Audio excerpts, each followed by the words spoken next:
Lison, bonsoir. Allô, Lison.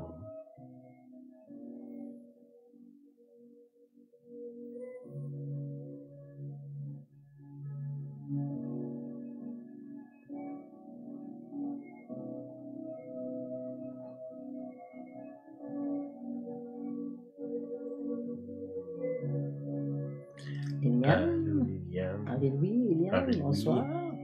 C'est Nadine aussi, bonsoir. Salut, c'est Nadine. C'est l'automne qui arrive. Oui, c'est Les ça. ans. On est dans la moisson. Les manches longues. Comme ça. Caroline. Allô, Caroline. Bonsoir, Louiselle.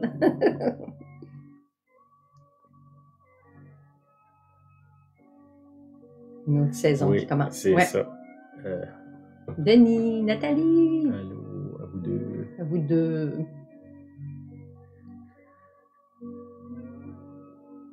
Céline. Allô, Céline. Salut, Céline. Céline.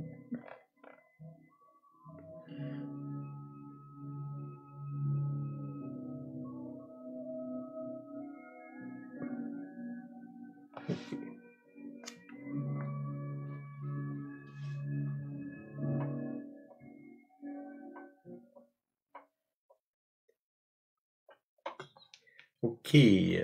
Bonsoir, Bonsoir. bonjour. Ceux qui Salut. regardent dans le jour. La nuit, bonne nuit aussi. Ceux qui regardent dans la nuit. OK, une coupe d'annonce.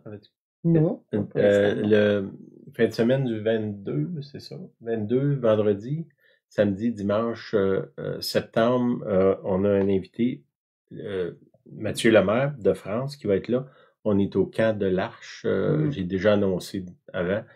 Faudrait que, si vous voulez venir, qu'on sache au plus vite. Ouais. Pour qu'on puisse mettre vos noms, pour avertir le camp, pour les repas. Il y en a qui ont manifesté de vouloir venir seulement le samedi. On va avoir la réunion de silence. Ce mois-ci, elle va être au camp de l'Arche, samedi à 1h. C'est qu'on vous attend là, si vous voulez venir à la réunion de silence. Si vous voulez manger, il faut l'avertir d'avance. Là, il faut qu'ils sachent pour préparer le repas. Puis aussi, il n'y a pas d'interact au camp de l'Arche. C'est qu'il faut vous amener de l'argent ou un chèque. On va prendre une offrande aussi pour l'inviter. Là, c'est que prévoyez ça. On vous encourage à être là. On va avoir du bon temps. J'ai parlé avec Mathieu cette semaine. Dieu a déjà mis un message sur son cœur. Ça fait que je suis encouragé de voir ça. Puis il était vraiment content de venir. Ça fait que il arrive la semaine prochaine, le mardi. Mardi prochain. Fait que vendredi, on va être au camp de l'Arche. On vous invite à être là. Fais-tu autre chose? Prochaine réunion de silence ici aura lieu le 31 octobre. Pas le 31, 21 octobre, exactement. Nos horaires normales. OK, c'est bon ça. Cette semaine, on s'en va à l'extérieur de chez nous. On a des réunions. C'est que c'est prié pour nous. Série de réunions, des gens que je connais pas vraiment, là. C'est que ça va être une nouvelle aventure pour nous deux. Merci Seigneur pour ça. Amen. OK. OK, je veux parler ce soir. Le titre, c'est Conduit au désert. C'est un thème là, que je chéris, on dirait. Là. Chéris le désert. OK, un des grands dons que l'Esprit nous donne, c'est de nous amener au désert. OK. Désert, bon, on pense à un désert de Sahara, mais ça peut être comme derrière moi, là, dans la forêt, au milieu de nulle part. Ça peut être émotionnellement au milieu de nulle part. Ça peut être spirituellement, ça peut être financièrement, ça peut être relationnel. Il y a différents déserts puis si peut-être qu'un jour on va étudier ça. Autour d'Israël, il y a différents déserts qui sont là. Si vous regardez la carte, là, si vous avez une Bible avec une carte de l'époque, vous pouvez voir, il y a différents déserts. Chacun de ces déserts-là représente une étape dans la vie du croyant, là. On va peut-être toucher ça à un moment donné, si Dieu le veut. C'est ça. Mhm, mhm. Là, aujourd'hui, je veux parler de désert en général, là, dans le sens, pas spécifiquement un désert précis. Juste garder à l'esprit que désert, c'est pas juste je suis emmené d'une dune de sable, là. Ça peut être dans l'océan. Au milieu de l'océan, c'est un désert aussi, là. Je peux être dans le métro à Montréal à l'heure de pointe, puis il y a plein de monde, puis je suis en plein milieu d'un désert. Mm. Je peux être avec ma famille, puis moi, je suis dans le milieu d'un désert. Je peux être en vacances avec toutes les commodités. Puis à l'intérieur de moi, je suis dans un désert.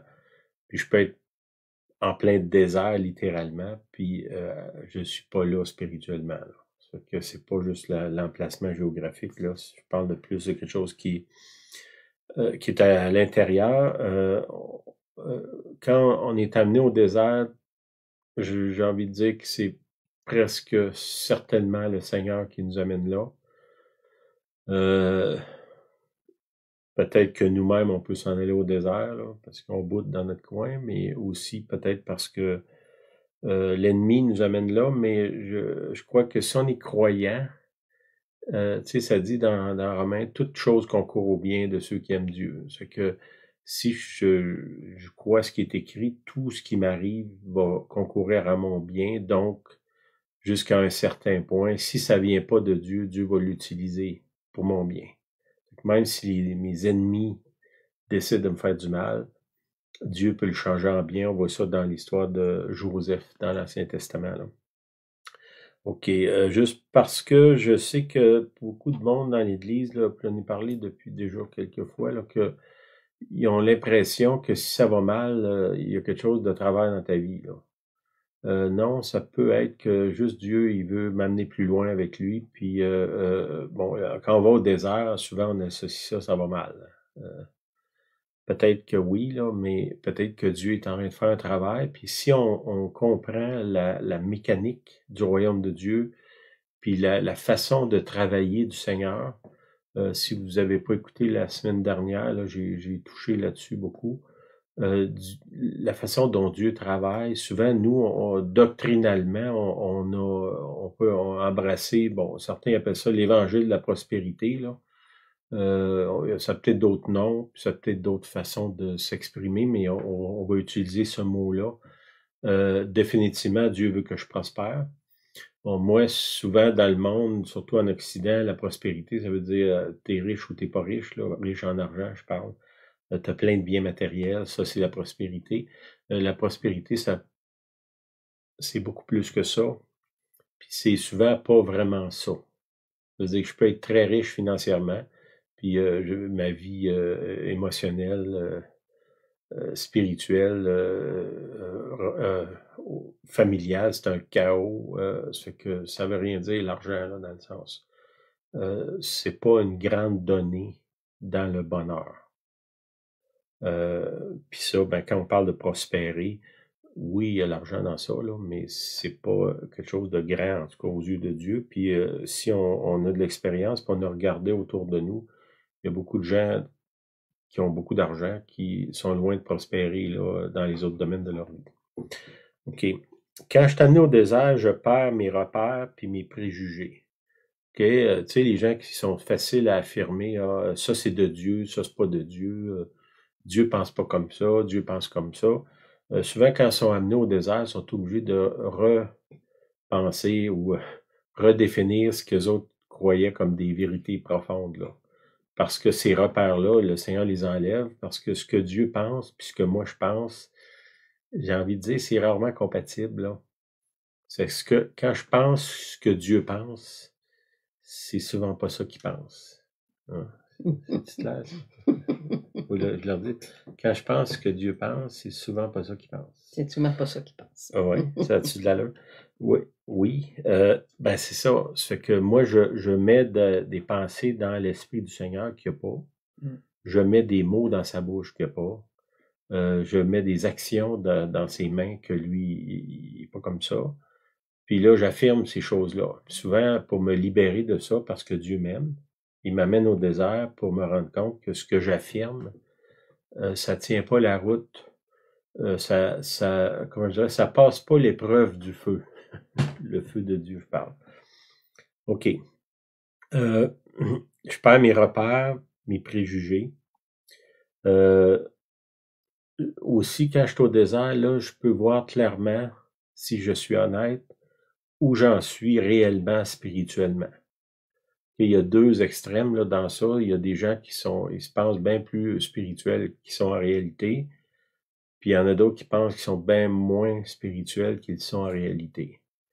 Puis il faut retrouver une balance dans ça, là, d'arrêter d'être prétentieux, puis aussi arrêter comment je dirais, d'effacer ce que Dieu est en train de faire avec nous.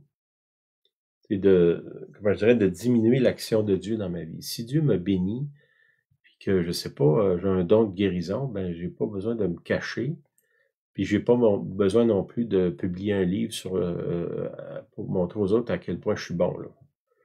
Il y a une balance entre les deux. Essayons de rester dans ça, là. De voir spirituellement où je suis, pas nécessairement où ce que les autres sont, là. Parce que quand Dieu travaille, c'est en moi qu'il travaille. Définitivement, Dieu il travaille dans les autres, mais pas nécessairement au travers de moi. C'est lui qui fait le travail. C'est que nous, souvent, on est porté d'essayer d'ajuster les autres, là. Puis Dieu, lui, est porté à nous ajuster, nous. Parce que dans notre groupe ici, on est deux. Celui qui a besoin de plus d'ajustement, j'ai envie de dire que c'est moi, là. Parce que, en réalité, parce que les ajustements que Julienne a besoin, jusqu'à un certain point, ça ne me regarde pas. Puis c'est pas à moi de définir c'est quoi. Ça, c'est l'œuvre de Dieu dans sa vie à elle. C'est quand je pense à voir où j'en suis spirituellement, ben, il faut que je me regarde moi, là. Parce que je peux pas sonder vraiment ce qu'il y a dans le cœur des autres. Il y a des gens qui sont extrêmement effacés, puis qui font de l'œuvre de façon extraordinaire. Puis il y a d'autres qui crient sur les toits, puis c'est juste ça qu'ils font. Ils font juste crier, là. Ils font pas grand-chose. Puis celui qui crie, souvent, il attire l'attention. Puis l'autre qui est effacé, ben peut-être qu'il est vraiment en train de faire l'œuvre de Dieu. Puis si moi, je prends juste ce que je vois, ben je passe aux côtés de la réalité de Dieu. OK. Quand je suis au désert, je perds mes contacts. Souvent, le Seigneur va m'isoler. Pourquoi? Parce que souvent, on cherche quelqu'un, quand on est chrétien, on cherche quelqu'un sur qui dépendre, qui est souvent pas le Seigneur lui-même. Est-ce qu'on dépend les uns des autres? Définitivement. Mais il y a un niveau de dépendance là, qui est malsain, où est-ce que quand je commence à penser que mettons, Julienne prend la place de Dieu dans ma vie, elle n'a pas l'autorité de Dieu, elle n'a pas le pouvoir de Dieu, elle n'a pas ça, là. C'est que je peux mettre un mandat sur elle qu'elle n'est pas capable de remplir, là. C'est que là, le Seigneur va m'isoler, même des gens qui sont proches. Ça ne veut pas dire que je m'en vais vivre dans la forêt, là, comme derrière moi, là. Je peux vivre ici, proche, avoir une bonne relation avec Julienne, puis à l'intérieur de moi, je suis en plein désert. C'est que l'isolement, c'est pas nécessairement un isolement géographique, ça peut être intérieur, spirituel, même s'il y a des gens autour. Puis ça, je dirais, faites attention si Dieu vous amène au désert au milieu des autres, de pas devenir trop hargneux avec les autres. Puis l'autre chose, si vous avez quelqu'un autour de vous qui est au désert, puis qui est là, finalement qui est proche, ben soyez compréhensif que cette personne-là vit, c'est difficile. Peut-être qu'il va y avoir des sortes d'humeur qui sont pas reliées à vous directement, mais qui sont reliées à l'état dans lequel la personne est amenée, un état de faiblesse au désert actuellement. Ça a-tu du sens, ça? Oui. Faites attention à ça d'un côté et de l'autre. Si vous êtes celui qui est au désert, ben, c'est pas une raison de se défouler sur les autres. Puis si quelqu'un aux côtés de vous est au désert, ben, c'est pas une raison de le rachever, j'ai envie de dire. OK. Quand Dieu m'amène au désert, il m'appelle à lui. OK? C'est moi et lui. Après ça, je sors de mon familier. Souvent, quand on est chrétien, on bâtit un petit monde, un petit royaume autour de nous. Puis là, on a dicté comment ça fonctionne, puis on a toutes nos règles, puis nos affaires, puis là, on contrôle ce petit domaine-là, finalement. Puis là, Dieu, il nous sort de là, puis il nous amène d'une place où est-ce qu'on n'a pas de contrôle. C'est très dérangeant, mais Dieu, il a un but quand il fait ça. Il veut détruire notre royaume pour pouvoir établir son royaume. Hein, quand on dit que ton royaume vienne, ben, si son royaume vient, nécessairement, il déloge le mien, là. Puis ça, bon, on peut dire c'est facile à dire, mais c'est pas évident de se faire déloger quand on pense qu'on est le roi, là. Puis il y a un autre roi plus puissant qui vient nous tasser. Il y a des combats là, qui se passent. Hein. OK. Puis l'autre chose, c'est on peut se demander la question, mais qu'est-ce que je vais faire au désert? Je pense à Jacob dans l'Ancien Testament. Jacob, il est amené au désert. Bon, il est amené au désert comment? Par une supercherie qu'il a faite envers son frère. Puis dans cette supercherie-là, il est comme sa mère est complice de ça. C'est que les deux ont manigancé pour voler le droit d'aînesse, le droit de priorité de son frère. Puis quand le frère s'en rend compte, le frère c'est un homme violent, un homme de guerre, puis Jacob définitivement pas. Fait que l'autre il est vraiment fâché au point de vouloir tuer son frère. Là, lui et sa mère qui ont trompé le frère, ils se sont dévoilés finalement, puis là, Jacob est obligé de se sauver, il sauve, puis là, il se retrouve dans le désert. Puis, dans le fond, dans cette histoire-là, qu'est-ce qui se passe? C'est que sa mère et lui-même ont senti le besoin d'aider Dieu à l'accomplissement du destin de Jacob. Tu sais, Seigneur, t'es pas assez vite, là, moi, je vais m'arranger que ça grouille. Dieu, mettons, Dieu fait une promesse. Nous autres, on a eu des promesses au début de notre vie chrétienne. Certaines de ces promesses-là, ça a pris 15 ans au moins, c'est pas plus, avant qu'ils s'accomplissent. Bon.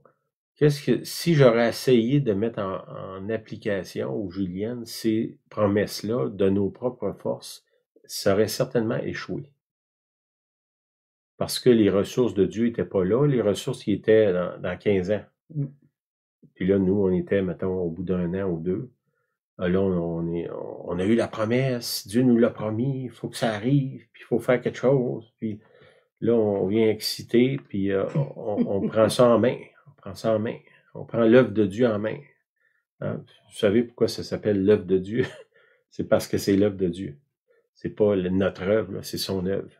C'est que c'est lui qui œuvre dans ça. Nous, on est co-ouvriers avec lui. Là, on est comme ses employés, on pourrait dire. C'est lui le patron. Puis là, nous, on essaye de créer une révolte, puis on va déloger le patron. Hein? Sauf qu'on n'a ni les ressources, ni les moyens d'accomplir ce que lui veut accomplir. Ça, on le voit souvent chez beaucoup de gens. Dans le cas de Jacob, c'est ça qui se passe. Puis, j'avais une note, j'avais dit, souvent, on sent le besoin de manipuler les autres pour leur propre bien. Puis ça finit que c'est pas le bien. La mère de Jacob, elle voulait absolument que son fils il soit le premier héritier, là. Puis qu'est-ce qu'elle a fait? Elle a manigancé pour aider Dieu, finalement, là, à que son œuvre s'accomplisse. Puis ça n'a pas aidé, là, ça l'a reporté de plusieurs années. OK? Bon, on sait qu'au travers, quand on lit le texte, Dieu a travaillé dans ça, puis il a changé ça en bien, puis tout ça, mais puis là, ben lui, il se sauve, il est amené au désert. Dans son cas, c'est par ses propres fautes, mais le Seigneur, dans le royaume de Dieu, il n'y a rien qui se perd. Tu sais, aujourd'hui, on parle de recyclage, là. Le Seigneur, lui, si vous étudiez la planète, tout est construit pour que ça se recycle. Il y a des bactéries, des vers, il y a tout est là, que ça se régénère constamment, constamment. L'oxygène se régénère, la pollution, ça nourrit les arbres enlèvent la pollution, ils nous donnent de l'oxygène, nous autres, on donne du CO2. Bon, tout ça, c'est Dieu a prévu une machine tellement complexe qu'il n'y a aucune perte. Puis ça, dans le royaume de Dieu, c'est comme ça. C'est que même quand moi, je fais une gaffe monumentale, ça se perdra pas parce que Dieu va faire du bien avec. Bon, c'est sûr que je ne ferai pas exprès nécessairement pour faire des gaffes, là, mais malgré tout ce que moi je peux faire de bien ou de mal, Dieu, il récupère tout. Puis à la fin, c'est sa volonté qui se passe. OK, il est amené au désert, il découvre Bethel. Il arrive à un endroit, il appelle ça, c'est lui qui appelle ça Bethel. Bethel, c'est Dieu. Beth, c'est maison, la maison de Dieu. Pourquoi? Parce que il se couche, puis là, durant la nuit, il y a un rêve, il voit les anges qui montent, il y a une échelle, puis il y a des anges qui montent puis qui descendent, puis là, il se dit, ben ici, c'est certainement la maison de Dieu, en plein milieu d'un désert. Il est couché là, puis son oreiller, finalement, c'est une roche, là. Puis il se rend compte que là, où est-ce que la porte du ciel est là? On pourrait dire un genre de portal qui est là. Ça s'appelle, lui, il appelle ça Bethel, la maison de Dieu, parce qu'il voit les anges qui sont là, qui se promènent. C'est que, dans son cas, on pourrait dire que sa grosse gaffe l'a amené quand même à la maison de Dieu, puis à un genre de portal où est-ce qu'il dit, ben là, c'est sûr qu'il y a quelque chose ici, il voit les anges qui montent descendre. Ça, c'est au chapitre 28 de Genèse, verset 18. Puis là, comme je vous ai dit, il y a une pierre qui sur laquelle il y a la tête, puis quand il voit l'expérience des anges qui descendent, qui montent, il prend cette pierre-là, puis il fait un monument avec, puis il dit, je vais revenir ici, puis je vais adorer Dieu. Dieu, je prie, Seigneur, que tu me ramènes à cet endroit-là, puis on voit plus loin qu'il revient à cet endroit-là. Bon, ça devient un monument pour lui. Je pense que nous, si on est attentif, les moments où est-ce que Dieu nous emmène au désert, puis qu'on le découvre d'une façon qu'on ne connaissait pas avant. On voit Jacob, là, il a entendu parler de Dieu par son père, mais là, il est en train de le connaître lui-même par des expériences qu'il vit, puis ces expériences-là deviennent des monuments, des momentum dans sa vie, des marqueurs où est-ce que il se souvient de cet événement-là particulier. Tel jour, il est arrivé telle chose. Moi, je peux dire, bon, tel jour, je me souviens de cette journée-là, quand j'ai donné ma vie au Seigneur. D'autres moments où est-ce que j'ai vu Dieu à l'œuvre, des guérisons, des miracles, des prophéties, de la provision divine. Ça, c'est comme des monuments dans ma vie. Puis que je peux ramener ces monuments-là, les revisiter. Souvent, quand je parle à d'autres, pour encourager les autres, je vais dans mon passé à ces places remarquables-là où est-ce que je sais que Dieu agit de façon extraordinaire. OK, un autre, c'est Moïse. Moïse, par la foi, sa mère le laisse aller. Hein? On voit que les Égyptiens, ils tuent les enfants mâles des Juifs. Puis là, elle a un enfant, c'est un bébé, c'est un mâle. Puis là, qu'est-ce qu'elle fait? Elle le met dans un panier, puis elle le pose dans le fleuve, le Nil. Bon, ça prend la foi là, pour faire ça quand même. Prendre ton propre enfant, puis le mettre dans un panier, puis le pousser dans l'eau. Puis dire, ben, OK, Seigneur, je te fais confiance. Est-ce que nous, on n'a pas des Moïse dans nos vies que faut vous laisser aller puis dire Seigneur, je te fais confiance? Ouais. As-tu un petit Moïse, Plusieurs. qu'il faut faire confiance? Oui, c'est ça. Oui, c'est ça, c'est ce petit Moïse. Et on va prier pour ça. Là. J'ai vraiment. Ce que je viens de dire, là, c'est important, même pour plusieurs qui écoutent. Là. Seigneur, je te prie que plusieurs de nous, on a des Moïse, dans le sens des choses auxquelles on est vraiment attaché. Puis là, on est à une place dans notre vie qu'il faut les abandonner, pas dans le sens de rejeter, mais dans le sens de je te les donne, Seigneur. Je te donne telle chose. Ça peut être une personne, ça peut être une compagnie, ça peut être un événement dans votre vie. Puis simplement dire, mais Seigneur, je retiens ça, là, puis maintenant je te le donne. Je te fais confiance. Oui. Amen. Amen. Amen. Seigneur, je te prie pour la grâce de les gens qui écoutent, d'autres qui vont écouter dans le futur, que si ils ont vraiment quelque chose qu'ils doivent abandonner dans tes mains, que tu lui donnes la foi puis la grâce pour qu'ils puissent te faire confiance. Amen. Amen. Amen. OK. Bon, Moïse est en Égypte, soudainement, il se rend compte qu'il n'est pas un Égyptien, là, parce après qu'il a été relâché dans l'eau, il a grandi dans le monde des Égyptiens, des pharaons. Mais lui, c'est un Juif. Puis plus vieux, c'est comme si son identité revient à lui. Comme souvent, nous, on est des enfants de Dieu. Tout le monde sur la terre, c'est des enfants de Dieu. Mais souvent, on vit comme si on ne l'est pas.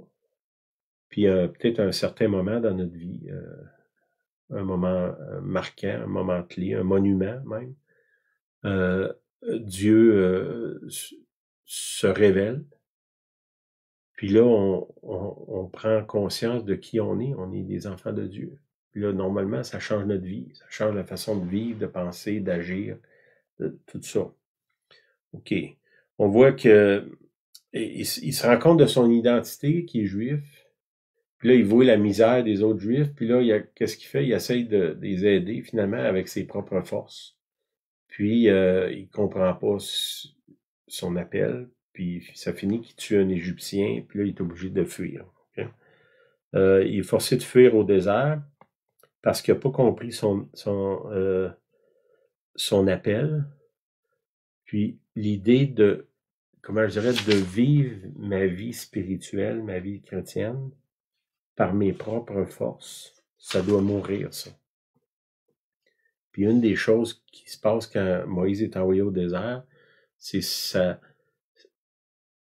façon de vivre sa vie spirituelle par lui-même doit disparaître. Puis là, il est amené au désert où est-ce qu'il n'y a pas de ressources, il n'y a rien. Il apprend à dépendre de Dieu. C'est que ça, c'est ce qui se passe avec lui.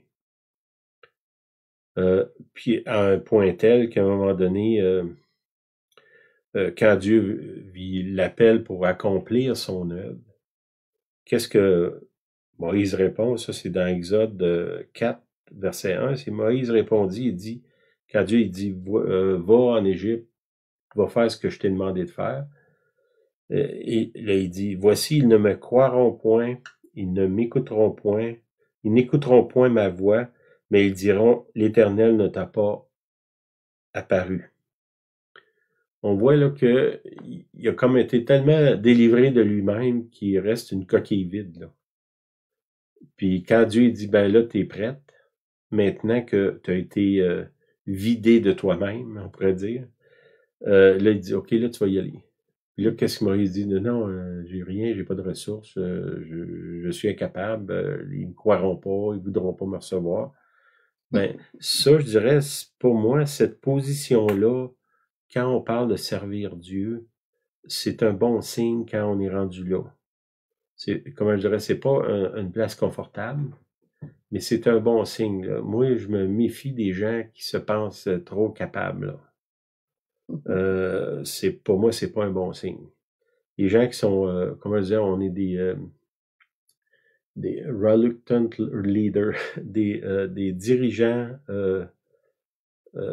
on pourrait dire que Paul, il dit, la nécessité m'en est imposée. On y va, Seigneur, parce que tu l'as dit, parce que sinon, on n'irait pas. Puis ça, il y a quelque chose de sain dans ça, dans le sens que je vais y aller seulement parce que toi, tu l'as dit, là. J'ai plus envie de rien faire par moi-même. Je parle de l'œuvre de Dieu, là. Je suis pas en train de dire là, que j'ai besoin d'un ange qui me réveille le matin pour aller travailler, là. Vous comprenez, là? Je parle de faire l'œuvre de Dieu. OK. Après ça, le peuple d'Israël, quand Moïse finalement les sort d'Égypte, ces gens-là sont amenés au désert encore. Dans le désert, c'est symbolique dans la Bible. Là. On pourrait dire, si vous êtes croyant, vous ne pouvez pas éviter à un moment donné ou l'autre dans votre vie d'être amené au désert. C'est impossible de grandir si on n'est pas là. On voit que les Juifs sortent d'Égypte, puis finalement, bon, ils traversent la mer Rouge, puis ils se retrouvent de l'autre côté. Puis, quand ils arrivent de l'autre bord, ils se mettent à se plaindre parce qu'il n'y a pas d'eau. Puis là, il y a un point d'eau, mais l'eau est amère. Puis ce que j'ai entendu, j'ai pas rien pour vérifier ça, mais c'est que ce point d'eau-là, Mara, ça veut dire amertume. C'est un point d'eau qui est appelé Mara. Cette eau-là, elle a des propriétés pour enlever les vers puis les contaminants qu'il y a dans le corps. Oui. Purger le corps, si on peut dire. Puis qu'est-ce qui se passe? C'est ça purge les parasites intérieurs. Puis je pense que si vous êtes croyant puis vous avez un petit peu d'expérience, vous savez que les grands combats de ma vie sont à l'intérieur de moi. Là, c'est pas beaucoup autour. Souvent, je regarde autour, là, mais le vrai combat est à l'intérieur de moi. Puis là, ici, la première place qu'ils vont quand ils rentrent au désert, ils passent à Mara pour se faire purger des parasites intérieurs. Ça parle, pour moi, ça me parle spirituellement. Là. Ça, c'est dans Exode 15, verset 23. Mais ils ne veulent pas boire de cette eau-là parce que l'eau est amère. Souvent, quand il y a un passage dans Daniel ou Ésaïe, que Dieu il fait manger un petit livre. C'est dans Ésaïe, je pense. Ça, je sais pas.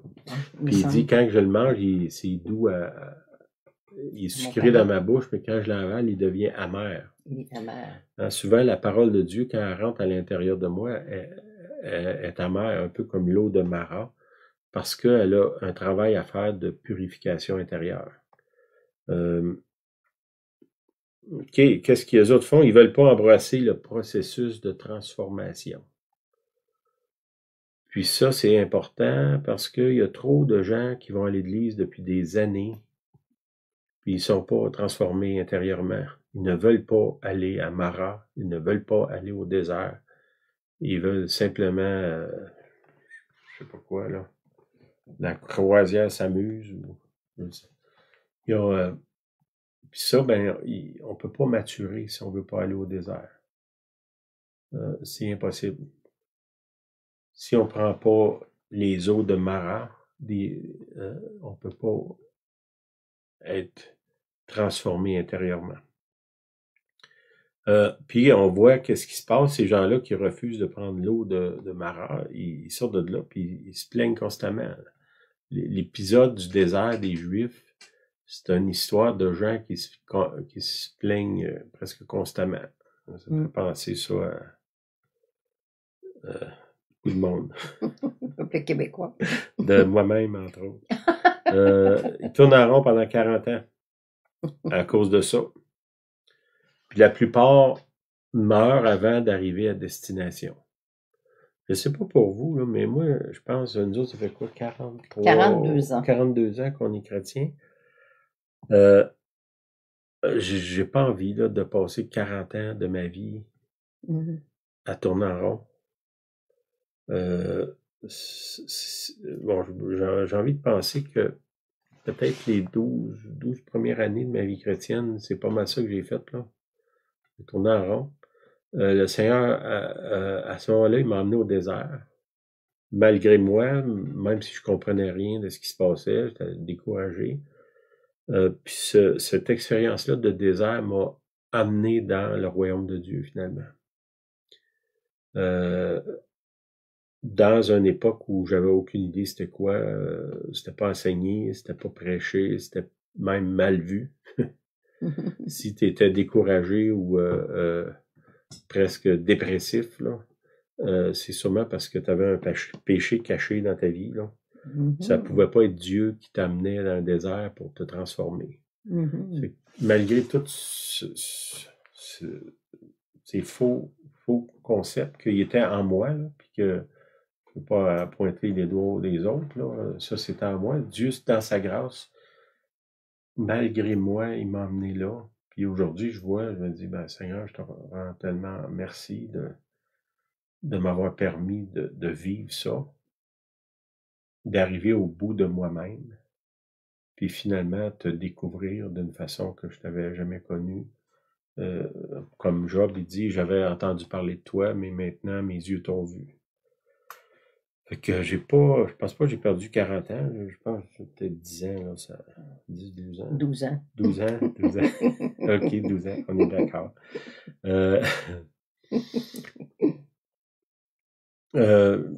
Puis à partir de ce moment-là, on est entré dans le monde de l'esprit, le surnaturel, la communion avec Dieu intime, la provision surnaturelle de Dieu, le prophétique à un niveau exceptionnel. On a vu des guérisons. Le Seigneur nous a emmenés à des endroits qu'on n'avait aucun moyen d'aller sans qu'on fasse de démarche. Est-ce que cette expérience de désert-là valait la peine? Absolument. C'était vraiment pas facile, là. Je me souviens, à cette époque-là, j'allais à l'église, puis je revenais chez nous, puis je pleurais. Je me disais, Seigneur, ça se peut pas, c'est juste ça. J'étais tellement vide en dedans, mais en même temps, je savais qu'il y avait quelque chose qui était là, à quelque part, que je pouvais pas toucher, qui était pas accessible. Mais je savais que s'il y avait quelque chose. Puis le Seigneur, dans sa grâce, il m'a permis d'aller là. Ça fait que si vous vivez une expérience de désert, comment je dirais, ne perdez pas votre chance. Ne gaspillez pas cette expérience-là parce que pour moi, ça a été extraordinaire dans ma vie. Je sais pas pour toi. J'ai toujours été là. Toi, tu m'as enduré dans ce temps-là. Tu m'as supporté. C'est plus beau supporter qu'endurer. Malgré que tu m'as enduré aussi. Là. OK, dans Luc 4:1, Jésus, le Fils de Dieu, sur lequel Dieu a mis l'Esprit sans mesure, est amené au désert. Est-ce que ça ne devrait pas me dire quelque chose, moi? Ça dit, au Luc 4, verset 1, Jésus, rempli du Saint-Esprit, revint du Jourdain et fut conduit par l'Esprit dans le désert. Il est baptisé d'eau dans le Jourdain, puis immédiatement, le Saint-Esprit l'amène dans le désert. C'est pas le diable qui l'amène là, c'est le Saint-Esprit. Ça dit même pour qu'il soit tenté. Hein? Le Saint-Esprit t'amène au diable pour être tenté. C'est dur à comprendre avec un esprit humain.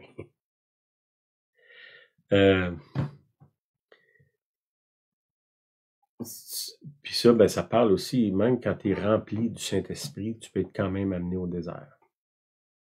Puis souvent, tu sais, comment je dirais, on va expérimenter Dieu d'une façon extraordinaire. Puis soudainement, il y a comme un voile qui descend.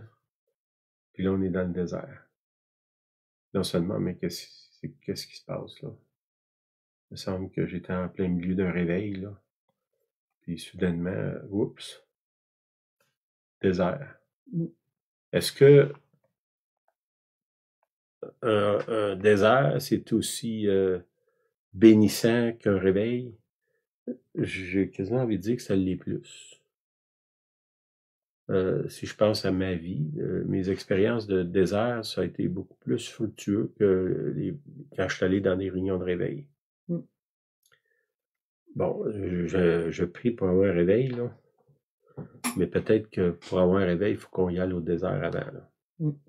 Euh, Je suis d'accord. T'es d'accord? Bon, merci de m'appuyer. Il y a au moins toi qui m'appuie. OK.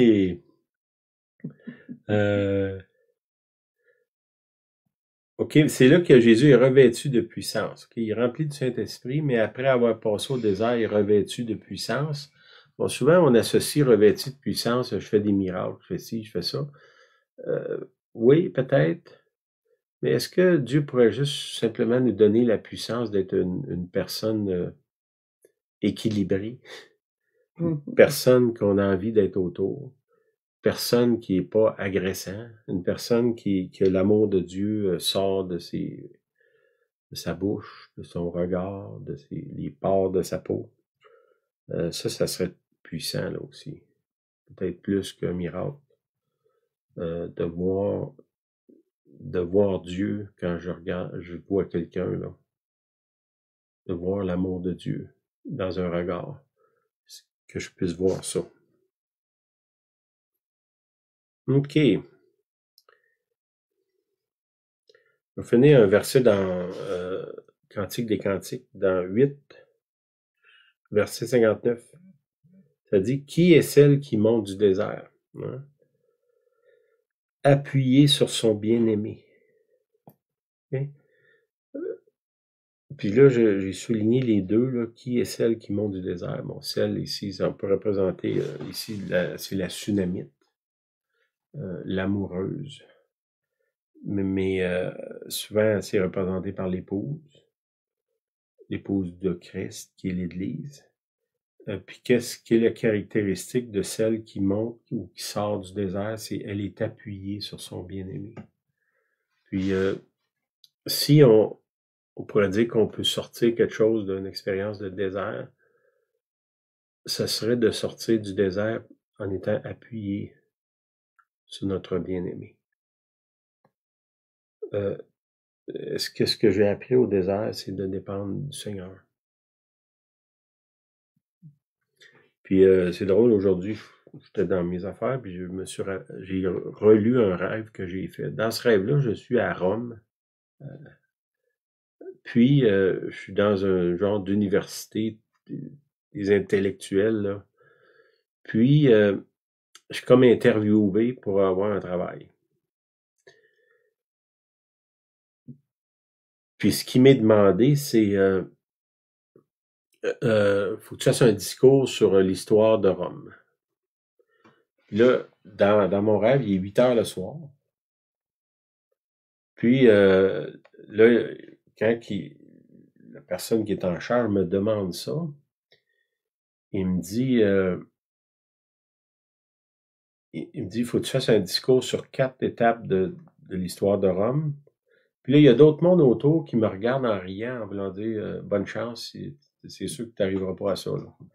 Puis là, il est 8 heures le soir, puis l'autre, immédiatement après ça, il me dit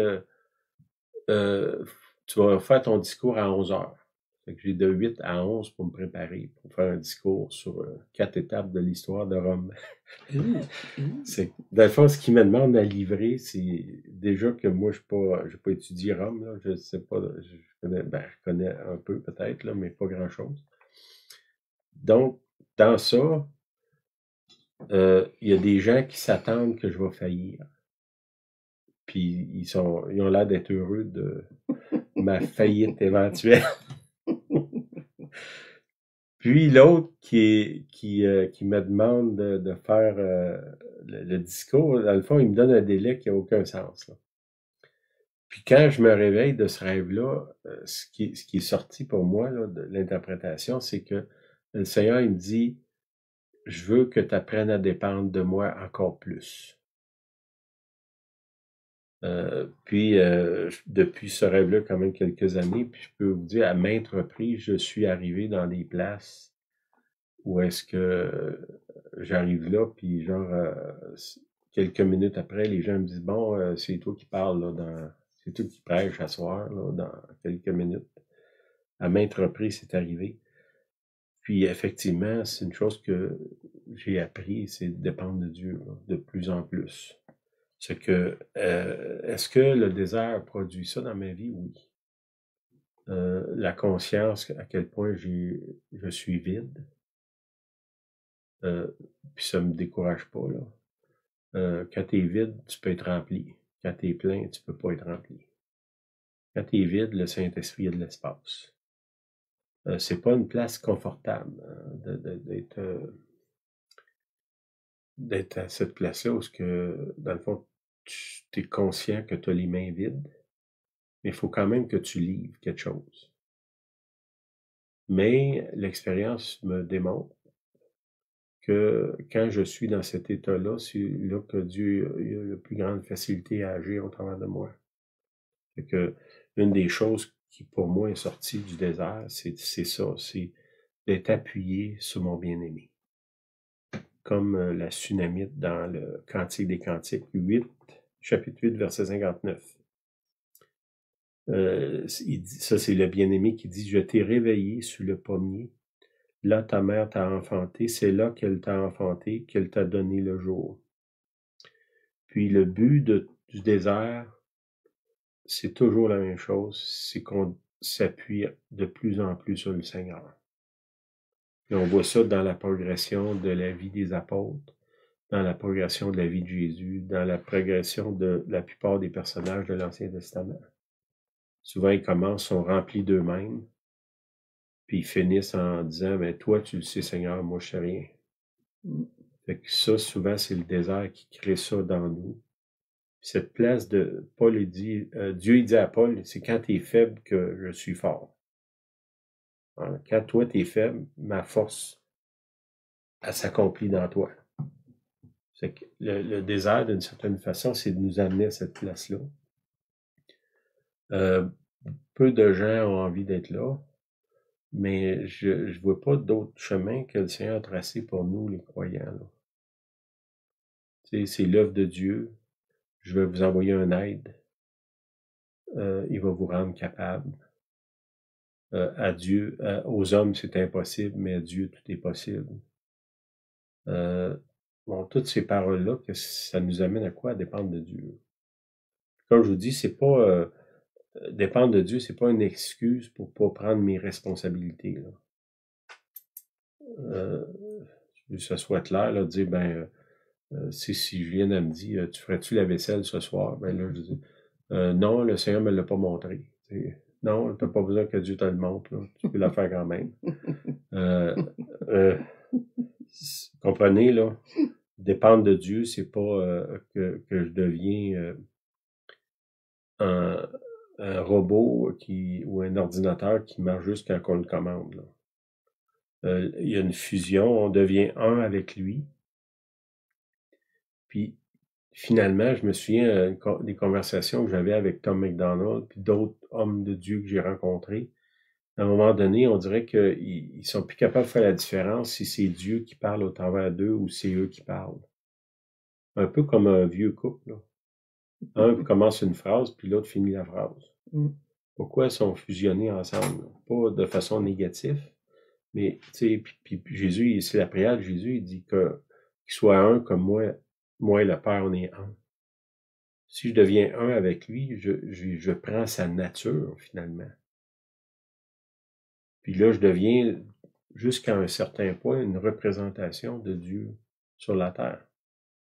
Puis ça, c'est ça que Dieu recherche. Puis souvent, pour arriver là, on doit passer au désert. Fait que si vous vivez un désert, embrassez le désert. Soyez attentifs à ce que Dieu est en train de vous enseigner, vous montrer, vous conduire. Essayez de vous débattre le moins possible. Parce que Dieu a un objectif dans ça, puis c'est pour votre bien. Puis au bout du désert, il y a une transformation nécessaire puis extraordinaire qui va se passer. Puis à d'autres moments, comme je vous ai dit, là, en Israël, il y a plusieurs déserts. On vit différents déserts dans notre vie spirituelle. Puis c'est sain, c'est bon. C'est pas le diable qui nous attaque. Puis c'est pas la faute de Pierre Jean-Jacques. C'est le Seigneur, parce qu'il nous aime, qui nous amène là. Seigneur, je te prie que tu Amen. puisses nous aider à ne pas résister, ne pas nous rebeller quand tu nous amènes au désert, mais qu'on puisse se soumettre, qu'on puisse être attentif à la voix de l'Esprit, qu'on puisse te laisser nous transformer, Seigneur, que ton royaume vienne en nous, que ce royaume déloge notre royaume. Puis Seigneur, que ta grâce se manifeste dans la vie de ceux qui écoutent, dans notre vie, dans nos vies à nous. Dans nous, oui. Amen. Oui, Père. Au nom de Jésus, je prie. Amen. Amen, amen, amen. T'avais-tu quelque chose que tu voulais rajouter? Ben, juste quand Jésus a été poussé pour aller au désert, il est ressorti revêtu de puissance. Puis quand il est rentré au désert, n'oubliez pas qu'il est dans sa nature humaine aussi. Donc peut-être que la prière qu'il a faite, non ma volonté, mais la tienne. Donc, sans rien comprendre du désert, non ma volonté, mais la tienne. Ça serait peut-être la plus belle prière à faire. Amen. Ensuite, on est en septembre. J'ai des enseignements que je donne de façon systématique. Donc, tout reprend demain, le 12 septembre, ceux qui nous suivent. On serait rendu à la leçon 11 exactement. C'est sûr que je vais faire un petit retour des dernières leçons de juin passé. Si vous voulez vous joindre, c'est une fois aux 2 semaines, donc 2 fois par mois. C'est une étude qui dure 52 semaines. 52 leçons, je vous dirais, parce que ça va s'étirer plus que 52 semaines. Donc, on vous encourage. On continue notre étude. Que cette étude-là est sur une page spécifique dans Facebook. C'est construire votre maison spirituelle. Mm-hmm. Salut Yvon, au Venezuela. Soyez bénis les gens du Venezuela. Ceux qui ont Yvon Stabili sur leur page Facebook, là, vous pouvez le suivre sur son voyage. Là, ils sont allés en République, en Venezuela. C'est quoi l'autre pays? Je me souviens pas, mais ils se sont promenés en Amérique du Sud, puis ils ont emmené la bénédiction là-bas. Il y a des réunions avec des centaines de pasteurs. Ils vont être capables de prêcher, d'enseigner. À la Colombie, c'est ça. La Colombie. Puis aussi, ceux qui ont aidé Yvon, là, il y avait des offrandes pour les gens là-bas. Là. On remercie le Seigneur pour ça. Seigneur béni Yvon. Le reste de ce voyage-là, que les contacts s'établissent, que le message d'espoir puis de grâce soit Amen. avec lui. Amen. Au nom de Jésus. Amen. Amen. C'est que fouillez Yvon Stabili ou l'Église vivante du Christ à la Chine, vous pourriez probablement avoir tout le suivi de ce voyage-là en Amérique du Sud, de Yvon Stabili. Amen. Soyez bénis. Bye bye. Bonne semaine à tout le monde. Bonne semaine.